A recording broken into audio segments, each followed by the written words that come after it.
So Steve, delighted to have you here with us at Sticky Marketing. First question I really wanted to ask you about is content, because everybody's talking about it. I think most organisations appreciate the importance of it. Everybody now owns a channel, because just their website means they own a channel, and that's before they're on YouTube or social media and other things. So where do you stand on this? How do people sort of go about it?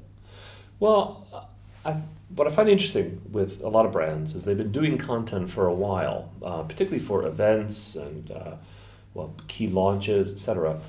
But there's a real disconnect between that content, a lot of PDFs and leaflets and things, and what they put on the internet. And sometimes they think, well, we've been publishing that, we'll just put it on there, and then they try and retrofit it in some way, shape, or form. But what really needs to be asked is, what will my people be most interested in engaging with on the internet, which can sometimes lead into different areas. So the thing that people have got to look at, and I tell my customers this all the time, is it's about value from the customer's perspective. What are they going to value? And so, because the point of this content, of course, is to get people to engage and then to start to have some sort of relationship and with that company and raise credibility and trust. So how do you go about that? If you're going to say, well, what do my customers value? How do you start to approach that to make it work for yourself? Well, I'll call it the poor man's approach and the full boiling of the ocean approach. So let's start with the poor man's approach, because that's probably most relevant for most of us. I think it start with what people ask.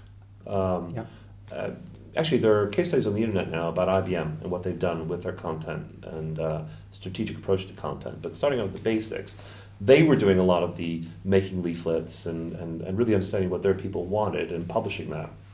And they flipped it on its head about a year or two ago. And they said, what are people asking about? And they just went to Google and they looked at what people were searching, the most popular phrases. And out of that would come questions. I'm making it up now, but how do I integrate something system? And what they do is they create a short video that specifically answered that question. And then instead of making 10 videos, they made 50 videos, all focused on those questions. So that actually, it's a lovely way, it's a lovely orientation, I think. What are the questions that people ask? Answer those directly, do it in 30, 60 seconds, get in, get out, and then provide them a route to more detail.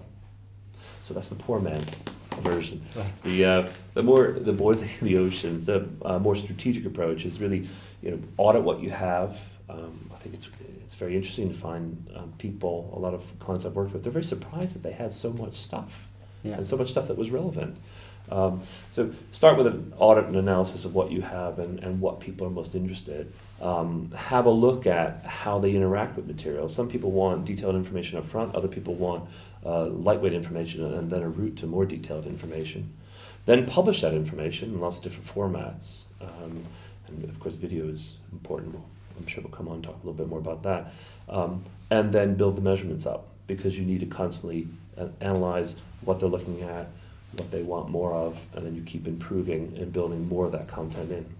So I like that. So I think asking the questions or looking at the questions people ask is a great way of coming up with some nice content. I agree with that, and then I think understanding where do the customers go next. So if they like that, if that answers something, what do you want them to click on next? What do you want them to do next? What's interesting for me is you kind of said it, I think just also automatically, you said do a 30, 60 second video on that and move on.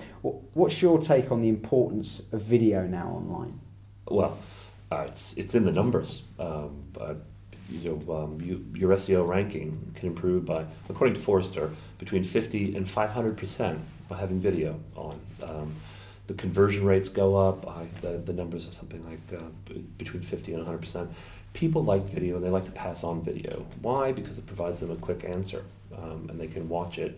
And for people where English isn't a first language, they can repeat it without feeling stupid about having to ask for the answer over and over again. It's just easy. That's the same reason I go get a recipe online and watch it on YouTube. It's more fun, it's more interesting than reading it in the kitchen. You can watch it, you can watch them prepare it, and off you go.